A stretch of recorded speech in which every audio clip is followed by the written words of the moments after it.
ನಮಸ್ಕಾರ ಸ್ನೇಹಿತರಿಗೆ. ಈಗ ಹೊಸ ಪ್ರಾಪರ್ಟಿ ಬಂದಿದೆ. ಇದು ಮನೆ 3 ಎಕರೆ 18 ಗುಂಟೆ.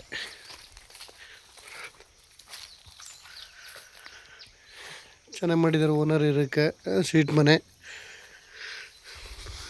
ತೆಂಗು, ಟೀಕು, ಅಡಿಕೆ, ಆಮೇಲೆ ಎಲ್ಲ ಇದೆ. 2 ಬೋರ್ ಇದೆ. ಜಾಗ ತುಂಬ ಚೆನ್ನಾಗಿದೆ.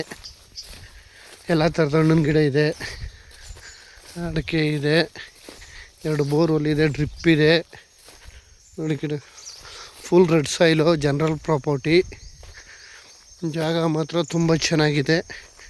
ಬೆಂಗಳೂರಿಂದ ಇಲ್ಲಿಗೆ ಒಂದು 90 ಕಿಲೋಮೀಟ್ರ್ ಆಗುತ್ತೆ. 3 ಎಕರೆ 18 ಗುಂಟೆ. ಇವ್ರು ಎಕರೆ ಬಂದು 50 ಲಕ್ಷ ಹೇಳ್ತಿದ್ದಾರೆ. ನೆಗೋಷಿಯಬಲ್ ಆಗುತ್ತೆ. ಮಾವು ಎಲ್ಲ ಥರದ ಗಿಡನೂ ಇದೆ. ಹಣ್ಣಿನ ಗಿಡ, ಅಡಿಕೆ, ಡ್ರಿಪ್ಪು, ತೆಂಗು ಹಾಕಿದ್ದಾರೆ. ಎಲ್ಲ ಥರ ಗಿಡ ಚೆನ್ನಾಗಿದೆ ನೋಡಿ. ಅಲ್ಲೊಂದು ಬೋರ್ ಇದೆ.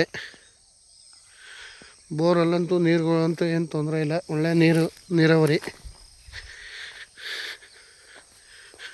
50 ಲಕ್ಷ ಹೇಳ್ತಾರೆ, ನೆಗೋಷಿಯಬಲ್ ಆಗುತ್ತೆ. ಜಾಗ ಮಾತ್ರ ತುಂಬ ಚೆನ್ನಾಗಿದೆ. ಅಡಿಕೆ ಎಲ್ಲ ಇದೆ. ಒಳ್ಳೆ ರೆಡ್ ಸಾಯಿಲು, ಸೀಬೆ ಹಣ್ಣಿನ ಗಿಡ, ಸೀಬೆ ಗಿಡ ಇದೆ. ಈ ಜಾಗಕ್ಕೆ ಹೈವೇಯಿಂದ ಒಂದು 5 ಕಿಲೋಮೀಟ್ರ್ ಆಗುತ್ತೆ. ಬೆಂಗಳೂರಿಂದ ಒಂದು 90 ಕಿಲೋಮೀಟ್ರ್ ಆಗುತ್ತೆ. ಜಾಗ ಮಾತ್ರ ತುಂಬ ಚೆನ್ನಾಗಿದೆ. ಎಲ್ಲ ತೆಂಗು ಹಿಂಗೆಲ್ಲ ಇದೆ. ಟೀಕು ಇದೆ, ಸಿಲ್ವರು ಎಲ್ಲ ಇದೆ. ಅಡಿಕೆನೂ ಚೆನ್ನಾಗಿದೆ, ತೆಂಗು ಚೆನ್ನಾಗಿದೆ. 50 ಲಕ್ಷ ಹೇಳ್ತಾರೆ, ನೆಗೋಷಿಯಬಲು. ಬೆಂಗಳೂರಿಂದ ಇಲ್ಲಿಗೆ 90 ಕಿಲೋಮೀಟ್ರು. ಮೈಸೂರಿಂದ ಒಂದು 50 ಕಿಲೋಮೀಟ್ರ್ ಆಗುತ್ತೆ. ಮೈಸೂರಿಂದ ಜನರ ಪ್ರಾಪರ್ಟಿ. ಅಡಿಕೆನೂ ಚೆನ್ನಾಗಿದೆ, ಟೀಕೆಲ್ಲ ಇದೆ. ಒಳ್ಳೆ ಮಣ್ಣು, ರೆಡ್ ಸಾಯಿಲ್ ಮಣ್ಣು. ಜಾಗ ಮಾತ್ರ ತುಂಬ ಚೆನ್ನಾಗಿದೆ. ಲೇಬರರ ಇರ್ಬೋದು, ಓನರ್ ಇರ್ಬೋದು. ಮನೆಯೂ ಚೆನ್ನಾಗಿದೆ, ಸೀಟ್ ಮನೆ. ಎಲ್ಲ ಡ್ರಿಪ್ ಕಲೆಕ್ಷನ್ ಮಾಡಿದ್ದಾರೆ. 50 ಲಕ್ಷ ಹೇಳ್ತಾರೆ, ಸ್ಲೈಟ್ಲಿ ನೆಗೋಷಿಯಬಲ್ ಆಗುತ್ತೆ. ಜಾಗನೂ ಚೆನ್ನಾಗಿದೆ. ಮಾವು ಎಲ್ಲನೂ ಹಾಕಿದ್ದಾರೆ. ಎಲ್ಲದಕ್ಕೂ ಡ್ರಿಪ್ ಮಾಡಿದ್ದಾರೆ.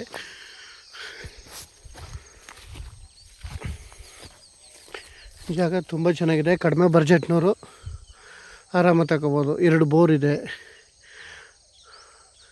ಫೆನ್ಸಿಂಗ್ ಒಂದಿಲ್ಲ, ಫೆನ್ಸಿಂಗ್ ಒಂದು ಮಾಡಿಸ್ಕೋಬೇಕು. ಮಿಕ್ಕದ್ದೆಲ್ಲ ಚೆನ್ನಾಗಿದೆ. ಡಾಂಬರ್ ರೋಡಿಂದ ಅರ್ಧ ಕಿಲೋಮೀಟ್ರು ಮೂನ್ ರೋಡು, ಅದು ಕಾರ್ಗೆರೆ ಎಲ್ಲ ಹೋಗುತ್ತೆ. ಜಾಗ ಮಾತ್ರ ಚೆನ್ನಾಗಿದೆ.